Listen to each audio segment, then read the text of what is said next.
¿Cuántos están alegres en esta mañana? ¿Cuántos sentimos la presencia de Dios en esta alabanza? Amén, gloria a Dios. Mis hermanos, primero, antes de comenzar el mensaje, quiero que hagamos una oración, que levantemos nuestra voz en oración. Vamos a orar por Colombia, amén. Todos sabemos la situación que está atravesando nuestro país, ¿cierto? En Cali, la situación que se ha vivido, en Cúcuta, acá en Bogotá. Entonces vamos a orar primeramente por nuestro país, que el Señor sea tomando el control de nuestros dirigentes, que haya sinceridad en sus corazones, que sean personas íntegras delante de Dios, amén. Y sobre todas las cosas, que puedan recibir plenamente a nuestro Padre Celestial. Y los que ya lo recibieron, que se afirmen y estén cimentados en Él, para tomar dirección. Porque la palabra dice que si Jehová no cuida la casa, en vano vela la guardia. Si Jehová no gobierna este país, en vano vela los que están gobernando y en vano vela todo el mundo, amén. Padre Celestial, en este momento venimos delante de ti, Padre Celestial, poniendo en tus preciosas manos nuestra nación, Padre. Ponemos delante de ti a Colombia, Padre Celestial, Señor. Te damos primeramente gracias, Padre, porque tú nos has permitido nacer en este precioso país. Te damos gracias, Padre, porque aquí tú nos permitiste formarnos, Padre, conocerte, Señor, servirte, Padre Celestial. Te damos gracias, Padre, porque en esta hermosa nación, Padre, es donde tú has permitido que nuestros familiares, que nuestros seres queridos estén aquí, Padre amado Señor. Te damos gracias por cada bendición, Padre Celestial, que tú nos has dado a través de este precioso país, Padre Celestial. Ponemos delante de ti todas esas personas, Padre, todas esas familias que de pronto han sufrido a través de la guerra, Padre Celestial, Señor. Te pedimos que traigas paz a esos corazones, Padre. Y tu palabra nos enseña que donde abundó el pecado, sobreabundará tu gracia, Padre Celestial. Si tú permites estas cosas, Padre, es porque tú quieres mostrar tu gloria a Colombia, Padre Celestial. Tú has prometido un avivamiento a esta nación, Padre amado Señor, y sabemos que ese avivamiento vendrá, Padre Celestial, Señor. Te damos gracias en el nombre de nuestro Señor Jesucristo. Amén y amén. Gloria a Dios. Ahorita decíamos que nuestro Padre es Dios, ¿cierto? En alabanza exaltábamos a Dios y le decíamos que nuestro Padre era Dios. ¿Cuántos de los que estamos aquí hemos sido adoptados? Alcen la mano. Bueno, no sé por qué algunos no levantaron la mano, pero todos somos adoptados por Cristo Jesús. Amén. La palabra nos enseña en Romanos 8:15. Dice, pues no habéis recibido el espíritu de esclavitud para estar otra vez en temor, sino que habéis recibido el espíritu de adopción, por el cual clamamos, Abba Padre, ¿cierto? Amén. Leo la palabra en el nombre del Señor Jesucristo. Entonces todos hemos sido adoptados, ¿cierto? Todos tenemos nuestro Padre Celestial. Hoy es el Día del Padre. Si nosotros decimos no es el Día del Papá, es el Día del Padre, ¿cierto? O sea, hoy y no solo es el Día de Dios es todos los días. Acordémonos que el día de reposo, ¿quién era? El Señor Jesucristo. El pueblo judío guarda el día sábado, ¿cierto? Que era el día de reposo, pero el Señor Jesucristo es ese día. Entonces el Día del Padre es todos los días para nosotros, en Cristo Jesús, amén. Entonces cuando nosotros vamos a dar regalos, cuando nosotros vamos a regalar algo a una persona, ¿quiénes han regalado algo a alguien en algún momento de su vida? ¿Y cuál es la primera pregunta que se hacen? ¿Qué será que le gusta, cierto? ¿Qué será que le gusta? Y ahí entramos en esa discordia de pronto entre familiares y seres queridos, ¿cierto? Porque el tema es que cuando le vamos a regalar algo a alguien, pensamos que es para nosotros. Entonces, si a mí me gustan los zapatos azules Nike, entonces yo pienso que a la persona que le voy a regalar algo le gustan los zapatos azules Nike. Y resulta que no le gustan los zapatos azules Nike, ¿cierto? Le gustaban era verdes, o le gustaban era las Adidas, o no le gustaban ni los zapatos sino los relojes. Entonces, que tratamos de agradar a esa persona y darle ese regalo a lo que nos gusta, ¿de acuerdo? A lo que a nosotros nos parece bueno. Pero no nos ponemos a fijar, no pensamos si a esa persona eso es lo que le agrada. ¿Y por qué les digo esto? Porque así muchas veces nos pasa con Dios. Muchas veces pensamos que a Dios le agrada lo que a mí me parece que está bien. Y queremos que Dios esté contento con lo que yo estoy haciendo. Y queremos que Dios lo reciba y Él tiene que recibirlo porque a mí me hace feliz, porque a mí me hace contento. Y no, tenemos que conocer a Dios para sí mismo poderlo agradar, para sí mismo poderle dar algo que a Él le gusta, que a Él le agrada, amén. Entonces, si nosotros miramos, un buen padre tiene unas características. Un buen padre cumple con unas características. Si nosotros miramos en la ley, hay padre, se considera padre a la persona que ha criado al hijo, ¿cierto? Hay padres que no legítimamente no son constituidos padres, o sea, no tienen, digamos, el derecho, ni los hijos de pronto no tienen la obligación de responder por ellos porque nunca vieron por sus hijos. Pero hay padre, un verdadero papá en la tierra, es el papá que cumple con determinadas características. ¿Y cuáles serán esas características? Primero, la entrega total por sus hijos. Un verdadero papá tiene una entrega total por los hijos que Dios le ha permitido tener. Los que hemos tenido el privilegio de ser papás, nos hemos dado cuenta que la vida nos cambió. Es un antes y un después en nuestra vida, ¿cierto? Así como cuando el Señor Jesucristo vino a la tierra y fue un antes y un después, así ha sido en nuestra vida. Igual las mamás, ¿cierto? Porque hay mamás que hacen el rol de papá y de mamá. Y ellas también merecen ser felicitadas en este día. Las mamás que juegan con el rol de papá y de mamá. Cuando llega un hijo nos cambia totalmente la vida porque damos todo por esa vida, ¿cierto? Queremos verlos bien. ¿Quién quiere ver a su hijo mal? Creo que nadie, ¿cierto? Es una entrega genuina. Y vemos que el Señor Jesucristo se entregó genuinamente. Dios se entregó plenamente por nosotros. Dios cumple esa característica. Pero ¿cómo así que Dios se entregó por nosotros y se entregó fue el Señor Jesucristo? Sí, pero la palabra en Hebreos 1:3 nos dice, el cual siendo el resplandor de su gloria, la imagen misma de su sustancia. ¿Qué nos está queriendo decir acá? Que en Cristo Jesús estaba el Padre. O sea que cuando el Señor Jesucristo predicaba, directamente estaba hablando el Padre Celestial. Cuando el Señor Jesucristo estaba muriendo en la cruz del Calvario, el que más estaba sufriendo en ese momento, ¿sí saben quién era? El Padre Celestial. Porque el Señor Jesucristo estaba ya crucificado, pero Dios, pudiendo hacer algo, tuvo que abstenerse de hacerlo por amor a nosotros. Así que hubo una entrega genuina de nuestro Padre Celestial hacia nosotros. Él lo entregó todo. No hay nada que el Padre no pueda entregar. No hay nada más que el Señor pueda entregar por nosotros. Él ya lo dio todo. Él ya lo hizo todo en la cruz del Calvario. Él dio su vida. Él decía, yo pongo mi vida. Yo la entrego, nadie me la quita, yo pongo mi vida. O sea, él mismo se entregó. A él no lo mataron, él se entregó. El Señor se entregó por amor a su obra, por amor a Cristo, por amor a su iglesia. Él lo entregó totalmente todo. Yo no sé si discernimos esto, pero esto es muy grande. Que alguien se entregue totalmente por sus hijos es realmente el amor de un padre. Es realmente el amor de Dios. También el Señor nos guía. Un padre honesto, un padre puro de corazón y un padre con un amor sincero hacia sus hijos los guía y los dirige. Los que somos padres, si vemos que nuestro hijo se va a caer a un hueco, no lo dejamos. Hacemos lo que sea posible. Es más, preferimos meternos nosotros dentro de ese hueco a que él no se caiga, porque ese es el amor genuino de Dios. La palabra nos enseña en Proverbios 20:27, lámpara de Jehová es el espíritu del hombre. Lámpara de Jehová es el espíritu del hombre, la cual escudriña lo más profundo del corazón. O sea, ¿qué quiere decir? Que el Padre Celestial, nuestro Padre Celestial, nos guía y nos dirige. Y a él le duele cuando está guiando a un hijo suyo y no le hace caso. A él le duele cuando un hijo suyo es terco. A Dios le duele, porque él sabe el bien y el mal, él lo conoce. Al Señor le dolió cuando Adán y Eva pecaron. A él le dolió, se entristeció su corazón tener que sacarlos del huerto del Edén. Y por amor los sacó. Por amor sacó a Adán y Eva, sacó a la humanidad del huerto del Edén. Pero por amor nos restituyó. Por amor nos volvió a traer al huerto del Edén. A Dios le dolía cuando nosotros no estábamos aquí. A Dios le dolía tal vez cuando estábamos tomando en una cantina el día sábado. A Dios le dolía tal vez cuando el día sábado estábamos haciendo cosas que a él no le agradaban y no lo conocíamos. Tal vez fumando cosas, haciendo cosas que a Dios no le agradaban. A Dios le dolía y por eso él se manifestó en nuestras vidas. Porque a él le dolía y él se entristecía de ver a sus hijos en cosas que no deberían estar metidos. Él nos guía y nos dirige.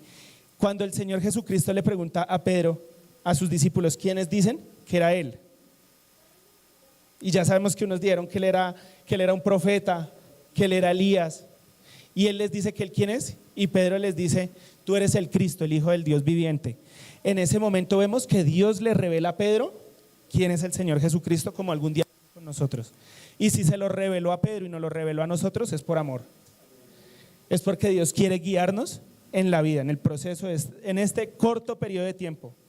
Decía el apóstol Pablo, en esta leve tribulación momentánea, en este periodo de vida Dios quiere guiarnos y dirigirnos y que tomemos las decisiones correctas que a Él le agradan. Dios también desea el bienestar para sus hijos. Dios no desea que estemos enfermos, Dios no desea que tengamos tribulaciones, Dios no desea ninguna de esas cosas porque Él es un Padre ejemplar, ¿cierto? Porque Él realmente nos ama y nos cuida y nos protege. Amén. Entonces volvemos a los regalos.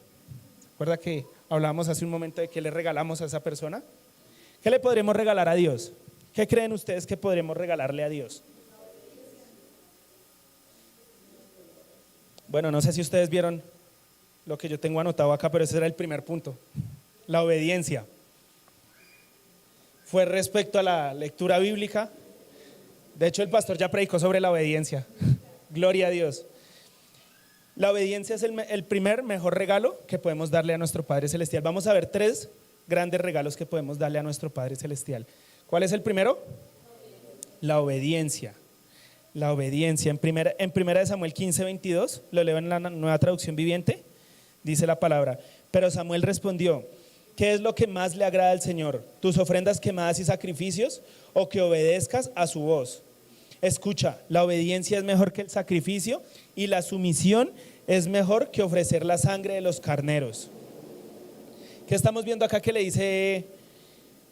Se me olvida Samuel a Saúl, que a Dios ¿qué le agrada?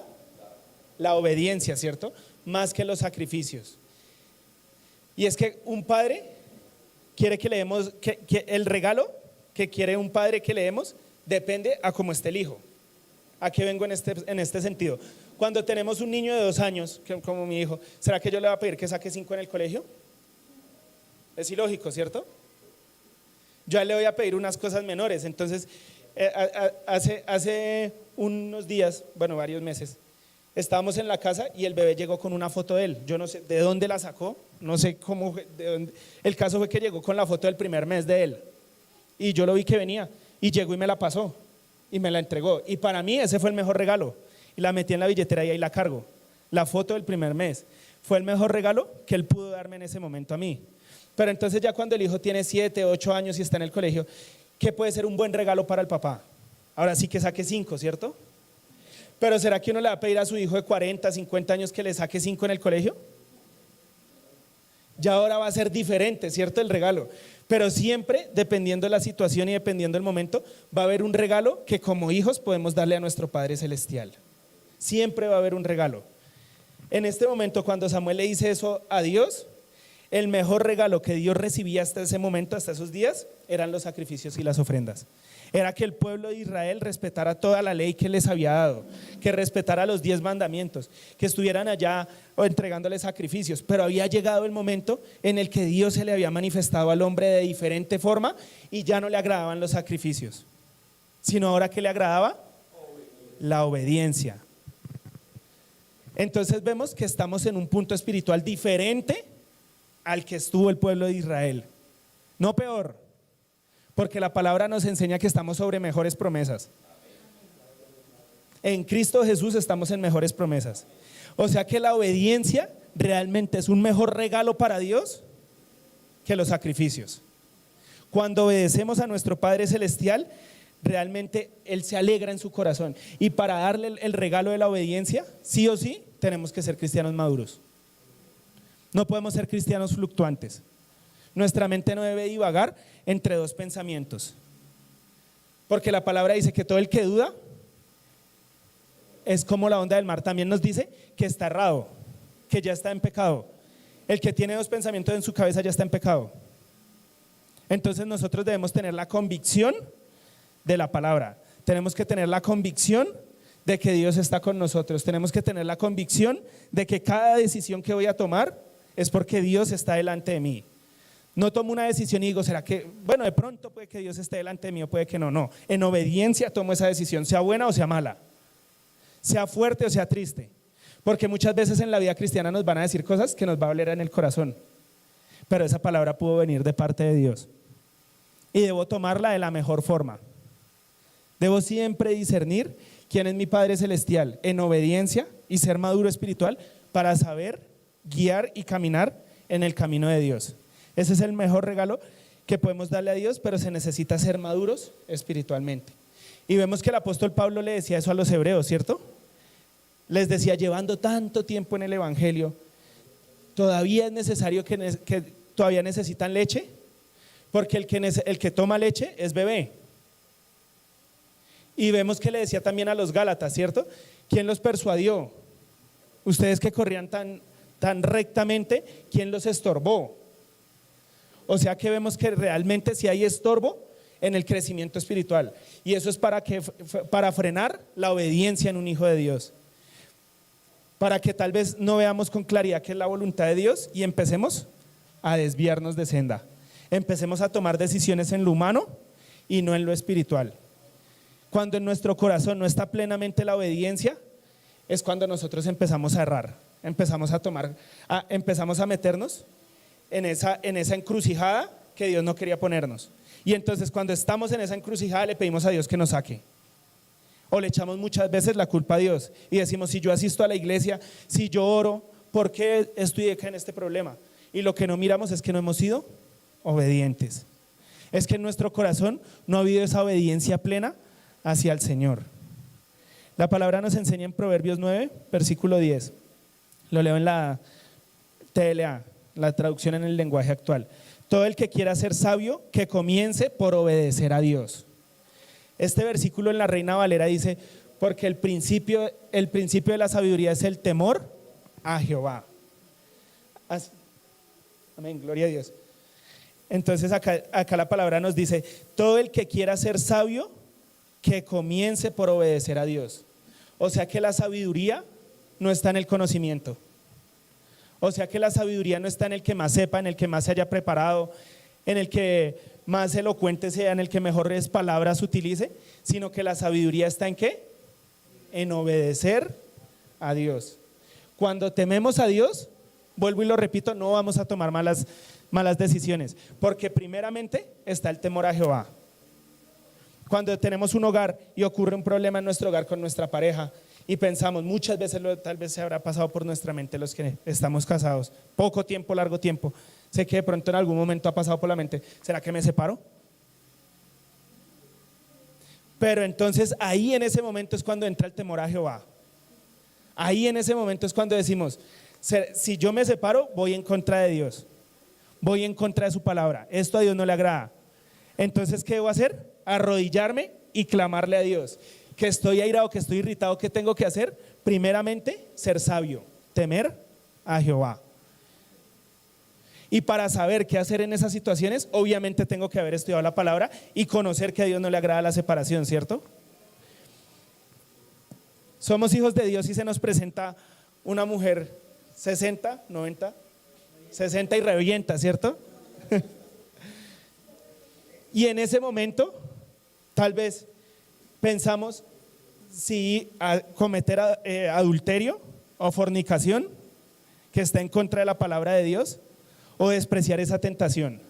Y en esa situación es cuando la palabra de Dios debe estar en mi corazón. Debo tener temor a Jehová para no tomar esa decisión errada.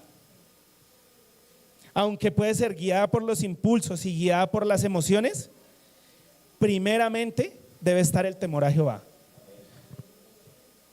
Todo el que quiera ser sabio, comience por obedecer a Dios.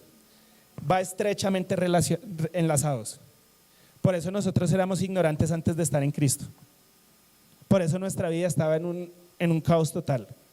Dios llegó a nuestra vida en el mejor momento. O alguno Dios le llegó cuando no lo necesitaba. A mi vida llegó en el mejor momento. Llegó en el momento que era. Dios me cuidó cuando aún no era hijo suyo. Y en su momento Dios me llamó. Pero Dios no solo se quedó en el llamado. La palabra nos enseña en Romanos que Dios al que predestinó también llamó. Y al que llamó también justificó. Y al que justificó también santificó. Vemos un proceso, ¿cierto? Él no se quedó en el llamado. La Biblia no dice que al que llamó también justificó y ahí se quedó. Se acabó el versículo. Dios nos llamó y ahora estamos en Cristo, pero ahora Dios nos dice, avance, crezca espiritualmente, porque yo no lo llamé para que esté ahí. Crezca espiritualmente y obedezca. Que eso es lo que a mí me agrada. Cuando Dios ve un hijo que lo obedece y lo agrada, se enorgullece y empieza a fantochar a sus hijos, amén. Vemos cómo Dios fantochaba a su hijo, ¿cierto? A Job.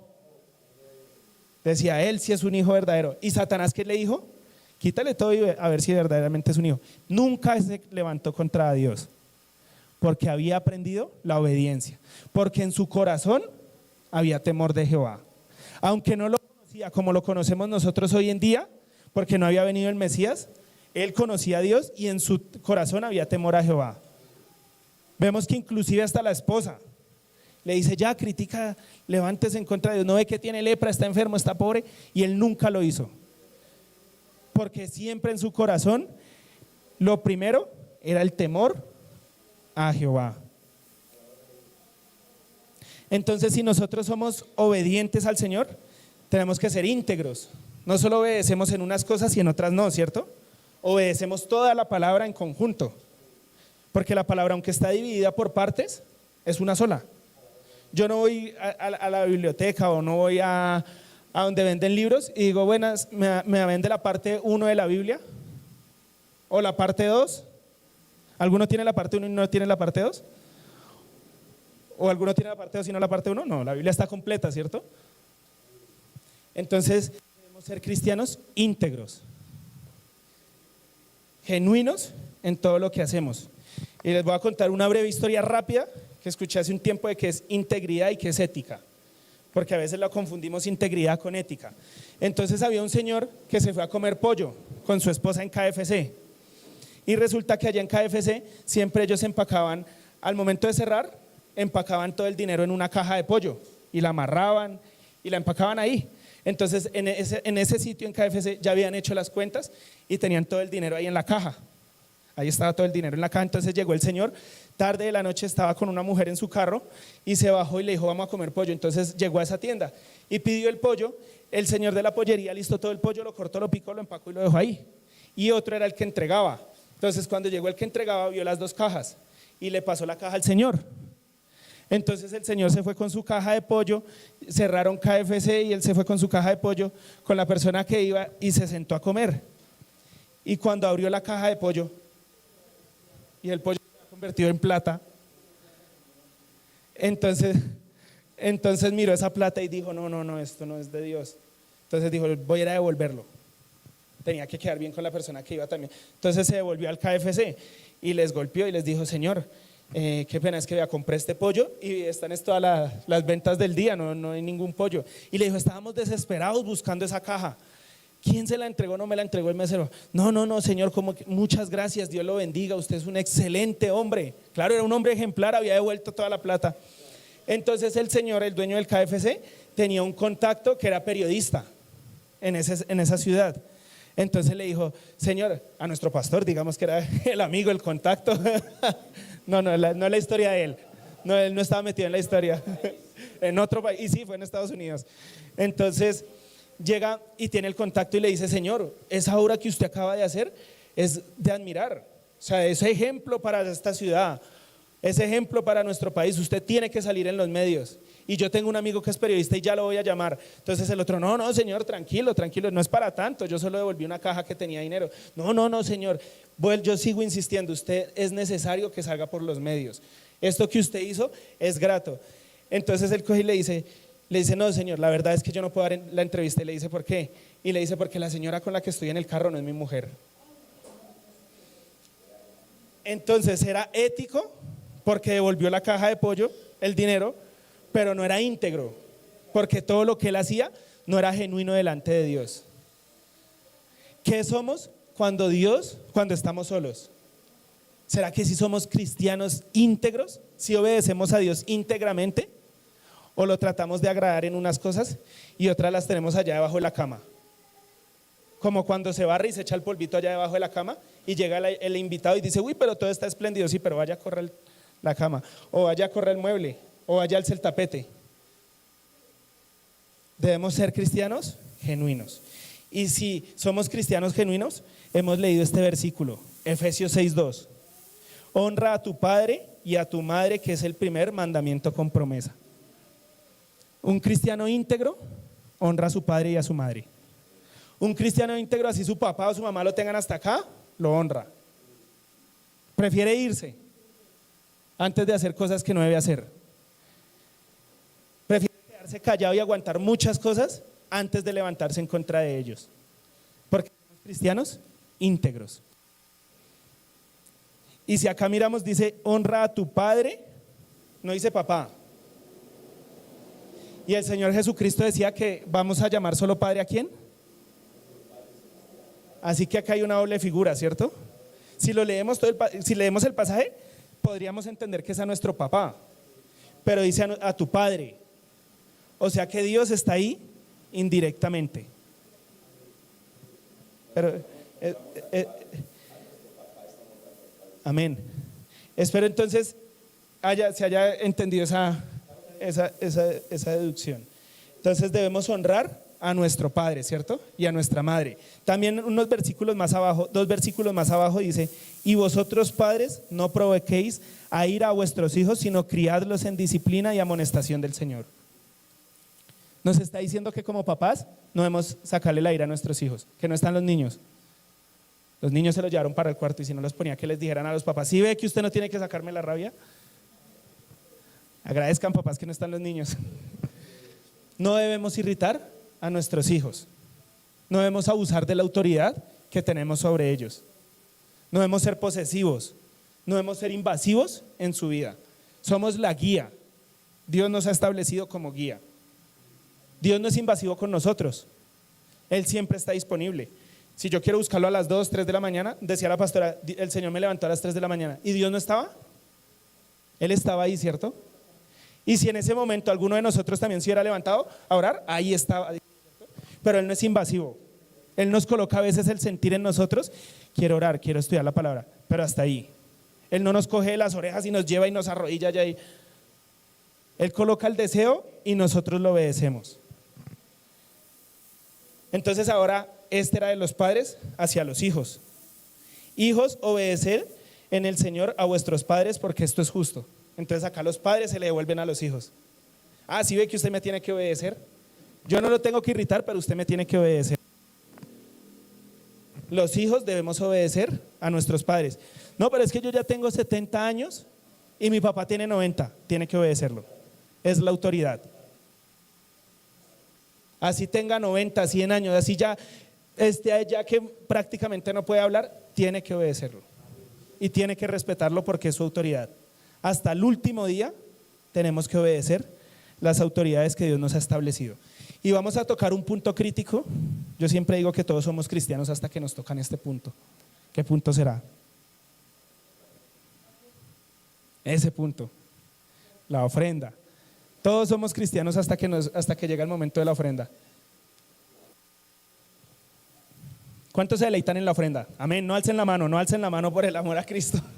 Dios sabe quiénes se deleitan cuando ofrendamos, amén. Amén, gloria a Dios. La palabra nos enseña en Proverbios 3, versículo 9. Honra a Jehová con todos tus bienes y con las primicias de todos tus frutos. ¿Cómo dice la palabra? Honra a Jehová. Cuando nosotros vamos a regalar algo es una honra para esa persona, ¿cierto? O sea que nosotros venir y cumplir con la ofrenda es una honra para Dios. Lo estoy honrando porque indirectamente lo estoy obedeciendo, ¿cierto? Él me dice, honra a Jehová con la primicia de todos tus bienes. ¿Quién ha regalado algo bravo? Álceme la mano. ¿Quién ha regalado algo bravo? Que esté bravo y diga, yo lo regalo, estoy bravo. ¿Lo ha regalado? Bueno, hermano, eso no se hace. Usted cuando regala algo, hermano, lo regala alegre, lo regala contento. ¿Quién llega a un cumpleaños allá aburrido y coge el regalo y lo tira allá donde está el cumpleañero y va y se sienta y espera? Queda mal, ¿cierto? Imagínense, entonces, ¿para qué vino? Si hubiera quedado en su casa, ¿cierto? Nosotros no debemos dar la ofrenda de mala fe, de mala gana. Perdón la expresión. Es una palabra fuerte, pero ya la dije. Amén. Debemos dar la ofrenda con amor, con gratitud, con honra, alegrarnos en nuestro corazón porque estamos honrando a Dios. Porque en su palabra nos dice: honra a Jehová con todos tus bienes y con las primicias de tus frutos. Entonces yo honro al Señor. Yo lo honro porque Él es mi Padre. Le estoy dando el regalo de la obediencia. No, hermano, pero usted está como tergiversando ese versículo. En Lucas 16, versículos 9 y 13. Esta es una palabra poderosa, pero hay que saberla manejar. Estamos mirando acerca del siervo infiel, siervo injusto, ¿cierto? ¿Qué hacía él? A él lo iban a echar, lo iba a despedir su jefe, y él empezó a reducirle a los demás. Empezó a reducirle las deudas a los demás. Y vemos al final de toda esta historia que dice la palabra en el versículo 9: honra a Jehová y yo os digo, ganad amigos por medio de las riquezas injustas, para que cuando éstas falten os reciban en las moradas eternas. El que es fiel en lo poco, en lo muy poco, también en lo más es fiel. Y el que en lo muy poco es injusto, también en lo más es injusto. Pues si en las riquezas injustas no fuisteis fieles, ¿quién os confiará lo verdadero? ¿Cuáles serán las riquezas injustas? La plata, el dinero. Si nosotros no administramos las riquezas injustas, ¿será que Dios nos va a dar lo eterno? ¿Quién confiará lo verdadero? Dice la palabra. ¿Qué es lo verdadero?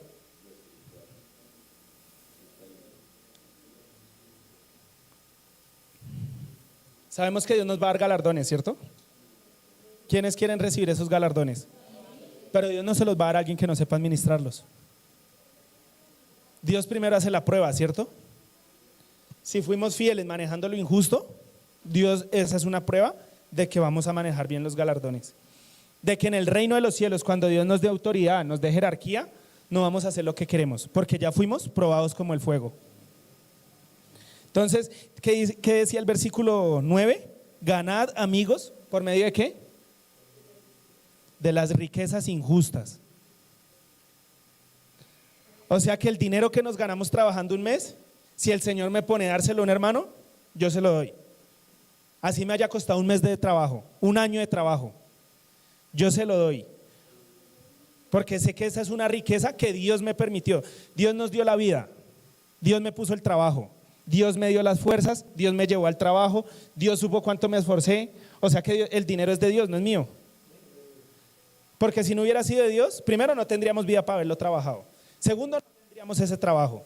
Tercero, no hubiéramos ido a trabajar. Cuarto, nos hubieran despedido del trabajo. Entonces ese dinero es de Dios. Entonces, ¿quién soy yo para amontonar las riquezas de Dios y creer que son solo para mí? Otro versículo dice que ¿quién soy yo si le digo a un hermano que está en necesidad: Dios te bendiga y me voy, pudiendo tener los bienes para bendecirlo, ¿cierto? Y hablamos de las riquezas injustas. El carro puede ser una riqueza injusta. Cuando yo veo a algún hermano que tiene que desplazarse a algún sitio y yo tengo carro y me voy solo, ¿será que estoy usando bien la riqueza injusta? Lo monto en el carro y me lo llevo, ¿cierto? Que ese carro se vuelva una buseta. Porque eso es usar bien las riquezas injustas. Y cuando uso bien las riquezas injustas, honro a Dios. ¿Cuál cree que será el segundo punto? Dijimos que íbamos a hablar de 3, ¿cierto? ¿Cuál es el primero? La obediencia. No hay necesidad de anotarlo, está en nuestra mente. ¿Y cuál será el segundo punto? De pronto un poquito más pesado. ¿Cuál será más pesado que la ofrenda? La unidad. Es un punto más difícil, ¿cierto? La unidad. Debemos estar unidos en Cristo Jesús. Cuando Dios vio una iglesia unida, Él se deleita. Cuando algunos alaban y otros no alaban, ¿será que el Señor se goza? Cuando el pueblo de Israel fue a conquistar Jericó, ¿qué hacían todos? Todos estaban dándole las vueltas. Ahí no dice la Biblia que unos se sentaron y otros se fueron. Y cuando sonó el chofar allá, sonó el chofar, todos hicieron el grito, ¿cierto? No dice que Moisés se quedó callado. Todos levantaron su voz en grito y en ese momento, ¿qué pasó? Se derribaron las montañas de Jericó. Porque había unidad. Porque aunque eran mucho el pueblo de Israel, ellos veían uno solo. Había una unidad plena en el cuerpo de Cristo. Ahorita casualmente en la alabanza el Señor me traía este versículo y me tocó añadirlo rápido. Colosenses capítulo 3 versículos 12 y 13. Vestidos pues como escogidos de Dios, santos y amados, de entrañable misericordia, de benignidad, de humildad, de mansedumbre, de paciencia. Si me invento este versículo me guían. Soportándoos unos a otros, perdonándoos unos a otros, si alguno tuviere queja contra otro, de tal manera que Cristo os perdonó, así también hacedlo. Estaba en la palabra, ¿cierto? Como cuerpo de Cristo debemos estar unidos. Como cuerpo de Cristo debemos estar vestidos de Cristo. Y si estamos vestidos de Cristo, podemos decir que estamos vestidos de santidad. Podemos decir que estamos vestidos de amor. Podemos decir que estamos vestidos de entrañable misericordia. Vea que dice el pasaje 2, hermano, el anterior. De entrañable misericordia. Entrañable viene de entrañas. Y las entrañas es lo mismo que las vísceras. Y las vísceras más o menos están por acá adentro. ¿Qué quiere decir eso? Que es de lo más profundo de nosotros, de lo más adentro de nosotros. ¿Cuántos cuando oramos sentimos el Espíritu Santo por aquí? De entrañable misericordia. De aquí, del Espíritu Santo, sale la manifestación de la misericordia de Dios. No, hermano. Dios es Dios de todos, hermano, amén. De entrañable misericordia, de benignidad, somos benignos, porque el Señor Jesucristo está en mí. ¿Qué es benignidad? Algo muy similar a ser santos. Benignidad es poner la otra mejilla, lo que el Señor Jesucristo nos decía. Benignidad es pensar en todo lo bueno, todo lo justo, todo lo puro, todo lo amable. Si algo es digno de alabanza, en eso pensamos. Eso es ser benigno. De humildad y mansedumbre, porque estamos vestidos de Cristo. De paciencia, porque estamos vestidos de Cristo. Porque estoy vestido de Cristo, ¿qué hago? Me soporto a los demás. Me soporto al hermano que aún no ha crecido en Cristo Jesús. Me soporto al hermano que cree que prender una veladora hace algo para Dios. Me soporto al hermano que de pronto es legalista y dice: yo no como carne. Me lo soporto porque estoy vestido de Cristo. El Señor Jesucristo no criticaba a sus discípulos en todo su comportamiento en general. Habían cosas que Él criticaba, pero habían cosas que Él toleraba, porque debemos ser tolerantes, soportándonos unos a los otros y perdonándonos unos a otros, porque estoy vestido de Cristo. Cuando no perdono hay división. Cuando no tolero hay división. Cuando no soy manso hay división. Cuando no soy benigno hay división. Cuando no tengo entrañable misericordia hay división. El cuerpo de Cristo está dividido hoy en día, hermano. Y a Cristo le duele. Al Señor Jesucristo le duele que su cuerpo esté dividido, porque el Señor Jesucristo no quería la división en su cuerpo. El Señor Jesucristo nos quería unidos. La palabra nos dice en Juan 11:52, en realidad Jesús no iba a morir para salvar solo a los judíos, sino también para reunir a todos los hijos de Dios que hay en el mundo. Él no quería estar dividido. Él no quería un pie por allá y este otro por el otro lado y la cabeza por el otro lado. Él vino y estuvo completo en la cruz. Y en este momento el Señor me lo revela. Hace rato le había pedido al Padre Celestial que por qué decía eso la Biblia, y en este preciso instante me lo acaba de mostrar. La Biblia dice que ninguno de sus brazos, ninguno de sus huesos fue quebrantado, ¿cierto? Y está en el Antiguo Testamento que ninguno de sus brazos fue quebrantado, de sus huesos fue roto. Y lo vemos cuando el Señor Jesucristo murió. Y me lo acaba de revelar el Señor. ¿Por qué no fue roto ninguno de sus huesos? Porque no hay división. El Señor Jesucristo murió completo en la cruz del Calvario. Y el Señor Jesucristo resucitó completo al tercer día. Y el Señor Jesucristo partió completo para el reino de los cielos.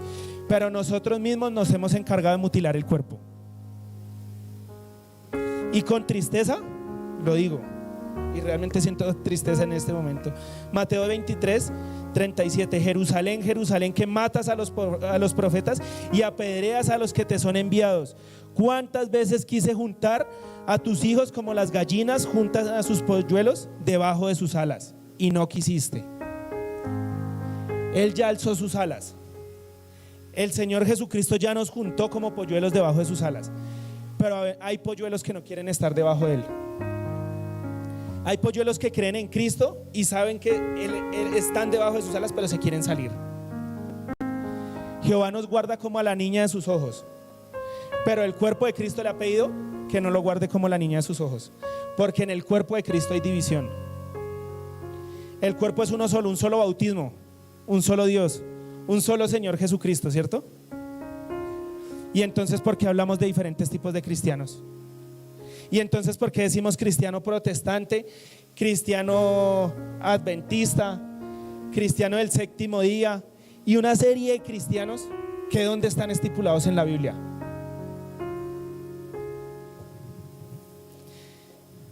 En primera de Juan 4 versículos 2 y 3 dice: ustedes pueden saber que una persona tiene el Espíritu de Dios si reconoce. Esta es la señal que Dios nos deja para reconocer el cuerpo de Cristo.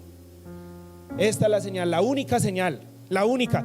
Pero algunos dirán: pero el Señor Jesucristo decía que por sus frutos los conoceréis. Cuando damos fruto es porque esta señal se cumplió. No podemos dar fruto en Cristo Jesús si esta señal no está cumplida en nosotros. Ustedes pueden, leámoslo todos. Bueno, está en la tele, no está ahí. Bueno, gloria a Dios.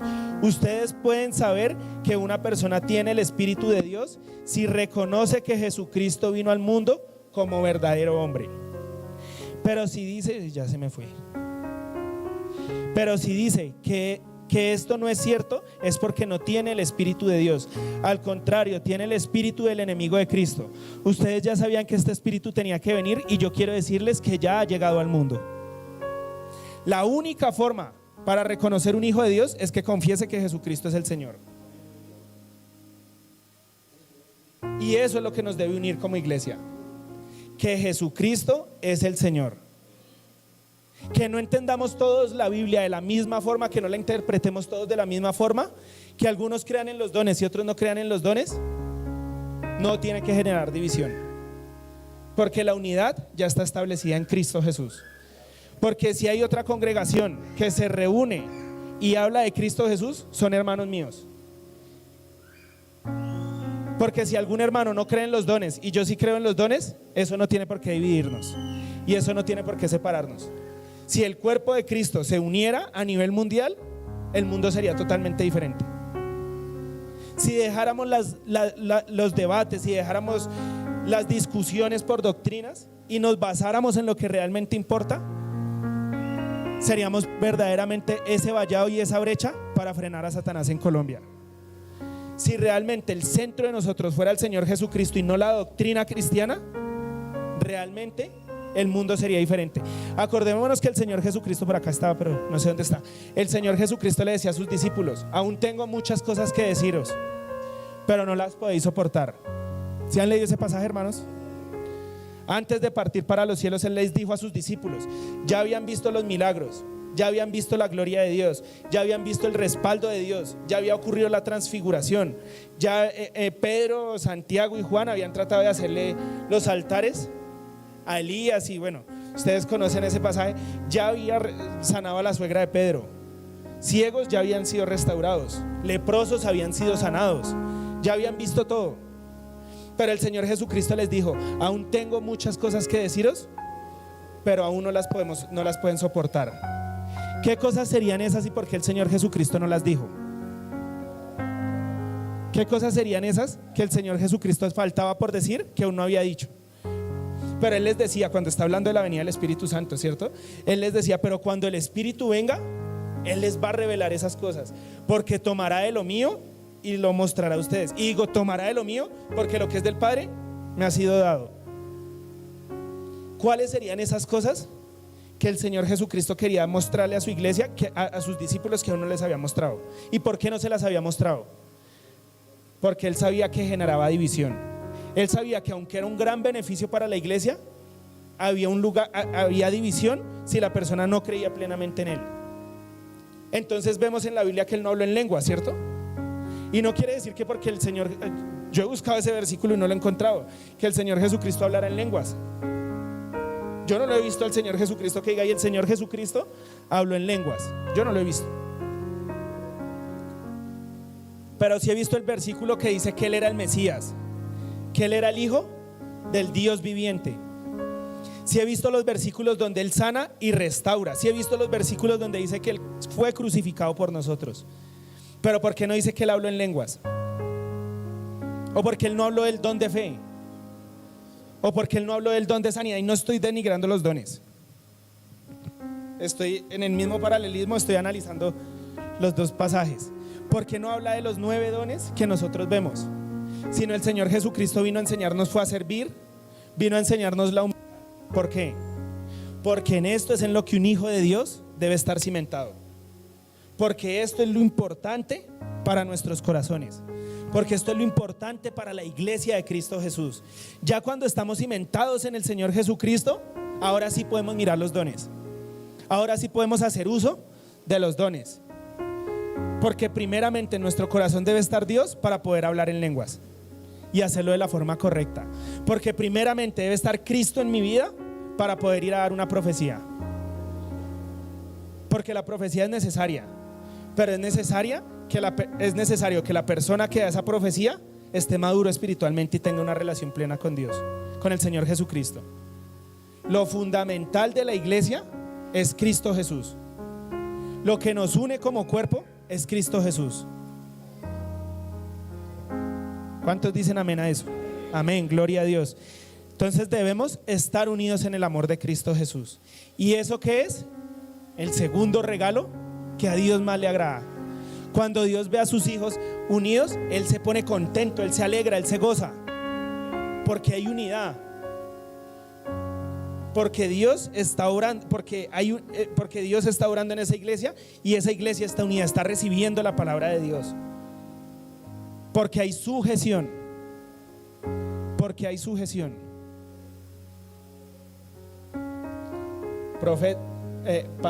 Profeta, apóstol, profeta, pastor, evangelista, pastor y maestro. El pastor es el anillo de todos. El apóstol toca el apóstol toca todos los dones, pero todos se sujetan a uno solo. Y lo hemos visto muchas veces, ¿cierto? En los discipulados. ¿A quién se sujetan todos? Al pastor. Dios nos colocó un pastor y no es lo que yo quiera, es lo que Dios le habla al pastor y yo obedezco. Yo no estoy parado aquí porque yo hubiera querido, aunque sí quería, no lo hago por mi voluntad. El pastor me dijo: Diego, usted comparte la palabra el domingo y yo estoy aquí en obediencia. Yo no critico al pastor o no le digo cosas porque de pronto no me deje traer la palabra. Aunque quiero, es cuando Dios le coloca al pastor que yo pueda traer la palabra. Y para mí es una honra y lo hago en obediencia, pero debemos estar sujetos, porque ese es el fundamento de la unidad. Satanás le decía al Señor Jesucristo, decía nuestro pastor hoy, en el nombre de Belcebú echa fuera a los demonios. Y eso lo decía porque trataba de dividir la iglesia. Porque aunque él sabía que todos habían visto que realmente el Señor Jesucristo era el Mesías, él quería mostrar otra cara que no era de él. Él decía que los demonios echaban fuera por él. Y él que decía: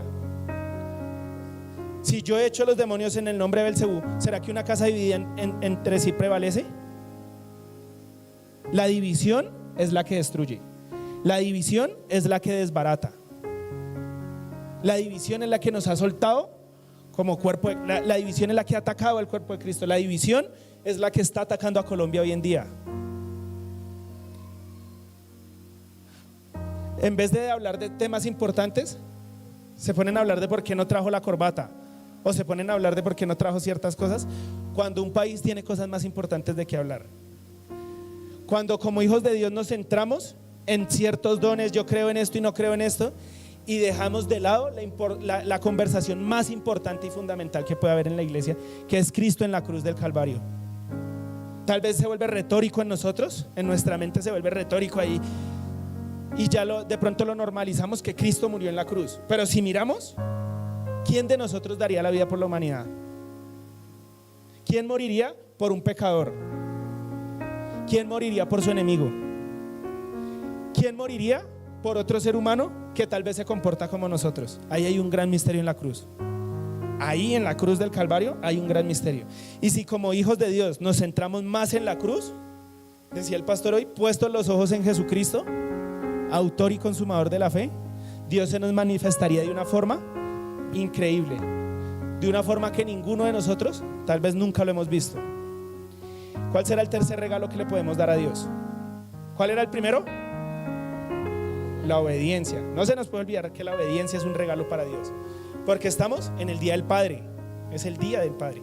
La obediencia, le vamos a traer el regalo de la obediencia. ¿Cuál es el segundo regalo? ¿Cómo? ¿Cómo? La unidad. No, la ofrenda hacía parte de la obediencia. Entonces le traemos la obediencia y le traemos la unidad. ¿Y cuál será el tercer regalo? Y lo dejé de últimas, de aposta. Bueno, no sé qué otra palabra usar. Lo dejé aposta de últimas. Porque este tercer regalo es el que cubre todos los regalos que podemos darle a Dios. El amor es el tercer regalo que podemos darle a Dios. Vemos cómo el apóstol Pablo toma todo un capítulo en 1 Corintios 13. ¿Y qué dice el apóstol Pablo? Que si yo hablase lenguas humanas y angélicas. No, así está bien. O bueno, sí. Ya le dije. ¿Qué dice el apóstol Pablo? Que si yo hablase lenguas humanas y angelicales, ¿y qué? Y no tengo amor, nada soy. Que si yo vendiese todos mis bienes para darlo a los pobres, humanamente es una gran obra, ¿cierto? Pero no tengo amor, nada soy. Que si tomo mi cuerpo y lo entrego para ser quemado y no tengo amor, nada soy.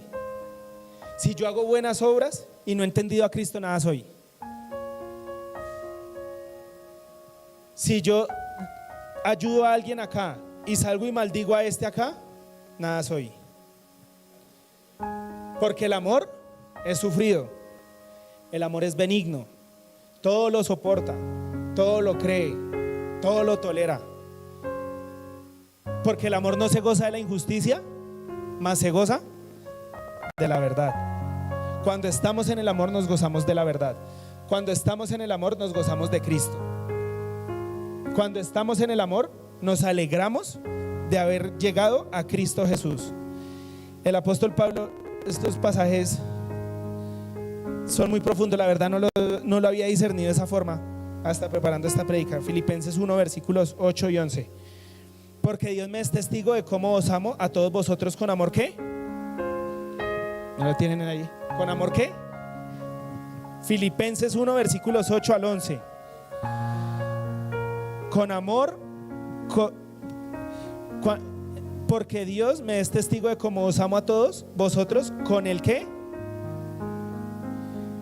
¿Con el qué? Entrañable amor. ¿Qué era entrañable? Vuelve y aparece esta palabra. ¿Qué era entrañable? De nuestras vísceras. No se nos puede olvidar. De adentro de nosotros sale el amor. De adentro de nosotros emana el amor. La palabra nos dice que nosotros somos injertados en Cristo Jesús. ¿Sí lo han leído? Somos injertados en Cristo Jesús. Y porque soy injertado en Cristo Jesús, el amor está en mí. El amor sale de mis entrañas. ¿Qué decía el Señor Jesucristo? Que lo que contamina no es lo que entra al hombre, sino lo que sale del hombre. Porque del fondo de su corazón sale eso, ¿cierto? De sus entrañas salió el odio. De sus entrañas salió el mal. De sus entrañas salió la envidia. De sus entrañas salió la murmuración. De sus entrañas salió la división. Salió generar división. Pero de esas entrañas también, ¿qué puede salir? Tiene que salir el amor de Dios. Porque Dios me es testigo de cómo os amo. Él está hablando con autoridad. Dios me es testigo de cómo os amo. ¿Cuántos podrían pararse y decir, Dios es testigo de cuánto yo amo a la iglesia de Cristo? ¿Cuántos son capaces de pararse y decir, hay un hermano que me está generando como cierto rifirrafe? ¿Cuántos son capaces de pararse y decir, porque Dios me es testigo de cuánto yo amo a ese hermano que me está generando contienda? Cierto que a veces no está como esa autoridad de ese hermano que como que uno dice, Padre, ¿por qué lo trajiste? Señor, ¿cuándo vendrás para librarme de este hermano, Padre Celestial, Señor? Pero el apóstol Pablo sí está diciendo, porque Dios me es testigo de cómo os amo a todos, dice, a todos vosotros con el entrañable amor de Jesucristo. O sea que acá nos está, se me extendí, pensaba cerrar más rápido. Bueno, gloria a Dios. Con el entrañable amor de Jesucristo.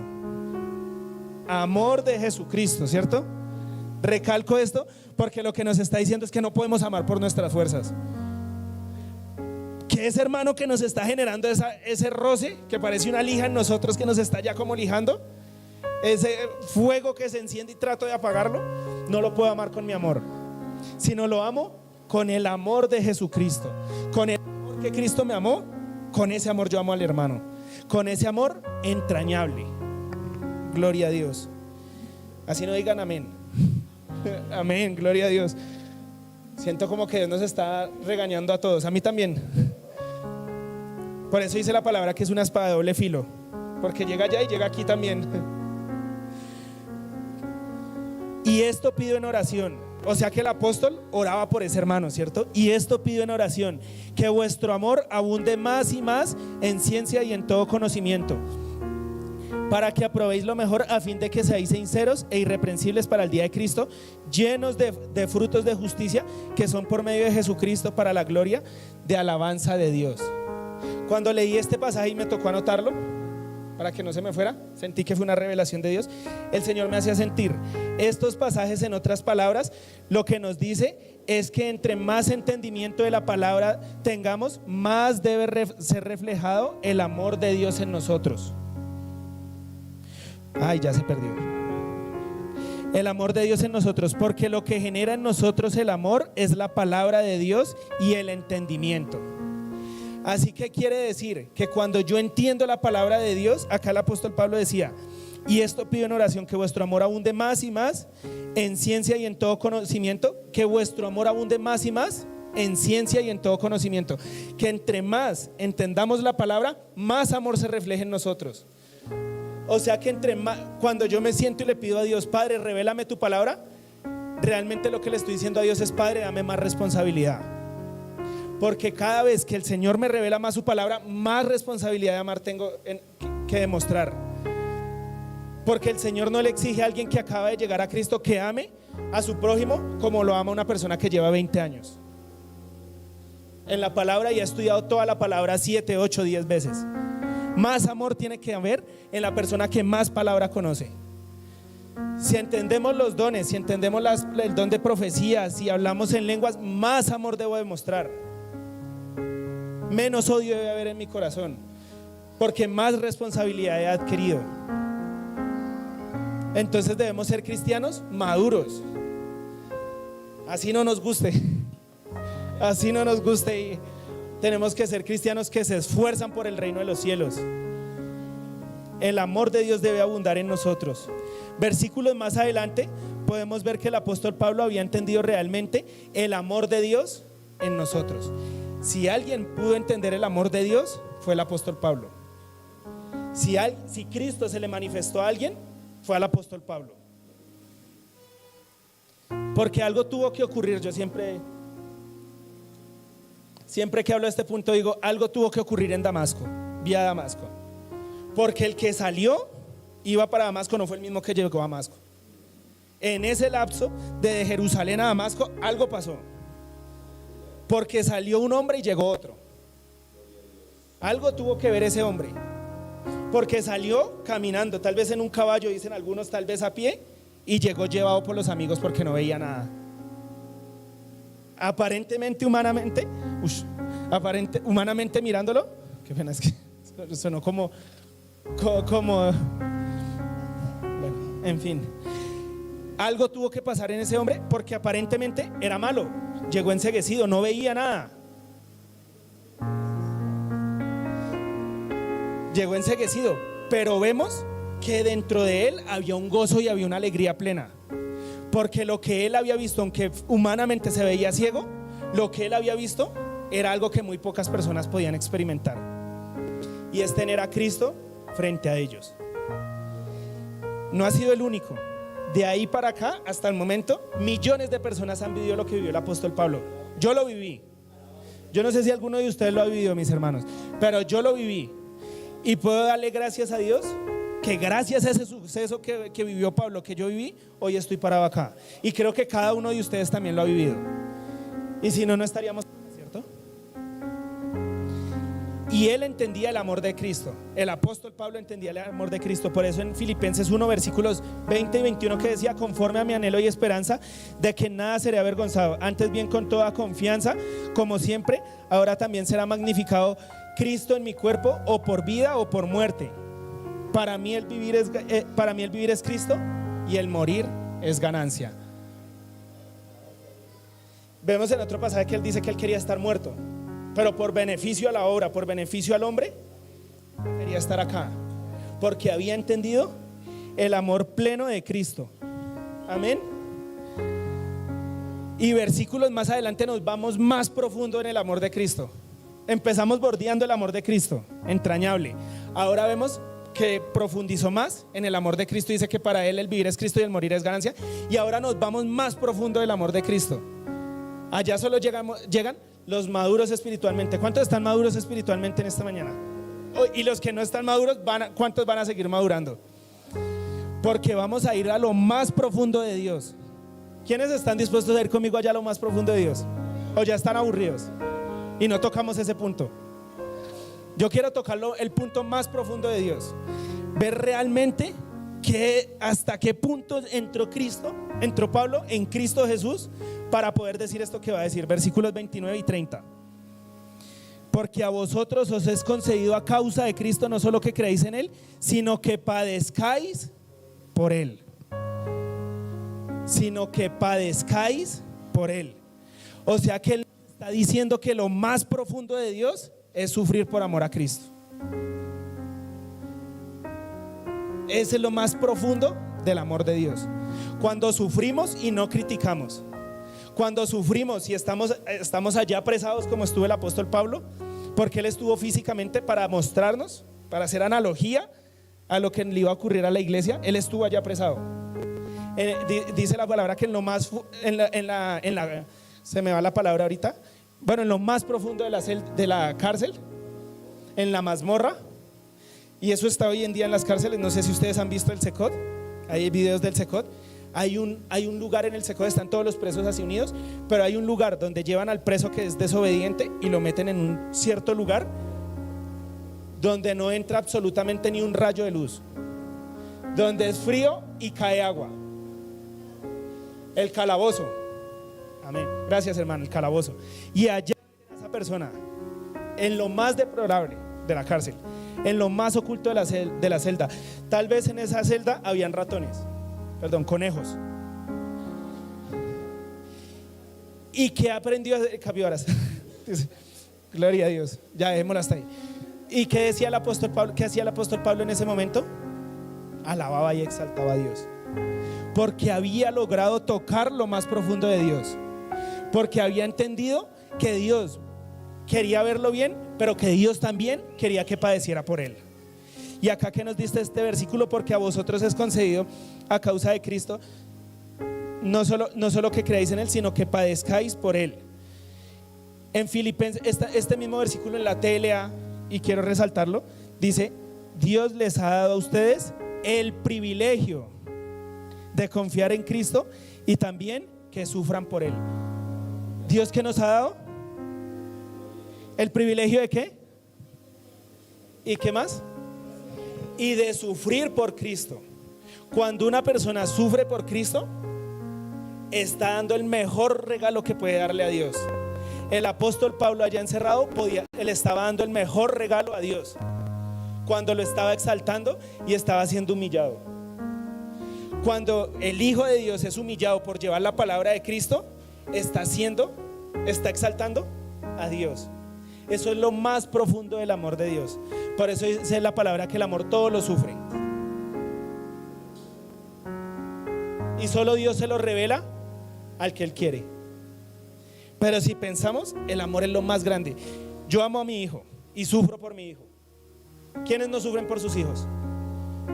Estar en un mundo de maldad nos genera sufrimiento dentro de nosotros. Yo ver a mi hijo durmiendo me genera de pronto ese sufrimiento dentro de mí de saber que algún día él va a estar solo. Pero cuando llega ese sufrimiento, llega el amor de Cristo. Y sé que no va a estar solo, que Dios está con él. Pero ese es el amor más grande que cualquier ser humano puede experimentar: sufrir por Cristo. Y es el mejor regalo que podemos darle a nuestro Padre Celestial. Nosotros no debemos confortarnos, no debemos conformarnos con el pecado, ni debemos obligar a Dios a que el pecado lo tenga que soportar. Yo debo de sufrir por Cristo, yo debo de llorar por Cristo y debo de gozarme en Cristo Jesús. Dejé estos últimos versículos y ahora sí cierro para la gloria de Dios. Leímos Efesios 1, decía Efesios 2, honra a tu padre y a tu madre, que es el primer mandamiento con promesa. Cuando alabamos y glorificamos a Dios, las bendiciones llegan a nuestra vida, para que te vaya bien y seas de larga vida en la tierra. Proverbios también dice: honra a Jehová con todos tus bienes y las primicias de tus frutos, y serán llenos tus graneros con abundancia, y tus lagares rebosarán de mosto. Cuando honramos a Dios, cuando le damos el mejor regalo a Dios, estos 3 regalos a Dios, Dios nos los recompensa. Dios nos da la paz, Dios nos da el gozo y nos da la grandeza. Amén. Vamos a orar, hermanos. Padre Celestial, en este momento, Padre amado, en el nombre de nuestro Señor Jesucristo, te damos gracias, Padre amado, Señor, porque sabemos, Padre Celestial, Señor, que debemos mejorar cada día, Padre Celestial, que cada día, Padre amado, Señor, podemos dar algo mejor para ti, Padre Celestial. Que aunque no somos perfectos, Padre amado, Señor, que aunque de pronto hay cosas que no nos agradan, Padre, que de pronto, aunque hay cosas que no compartimos en el cuerpo de Cristo, Señor, tú nos dejaste como un solo cuerpo, Padre. Te pedimos que nos formes en unidad, Padre Celestial. Yo te pido que me formes a mí en amor y en unidad, Padre Celestial, porque como te decía el apóstol Pablo, no pretendo haberlo alcanzado ya, Padre Celestial. Hay muchas cosas, Padre Celestial, solo tú sabes, Padre amado, Señor, qué cosas tenemos que cambiar cada uno de nosotros, Padre. Qué cosas debo cambiar yo, Padre Celestial, Señor. Guíanos y dirígenos, Padre Celestial, como cuerpo del Señor Jesucristo, a estar unidos, Padre Celestial, a estar cimentados en el amor tuyo, Padre Celestial, a poder ser obedientes para ti, Padre amado, Señor, que te obedezcamos en todo momento, Padre amado, Señor, que te honremos en cada decisión, en cada situación, Padre Celestial, Señor.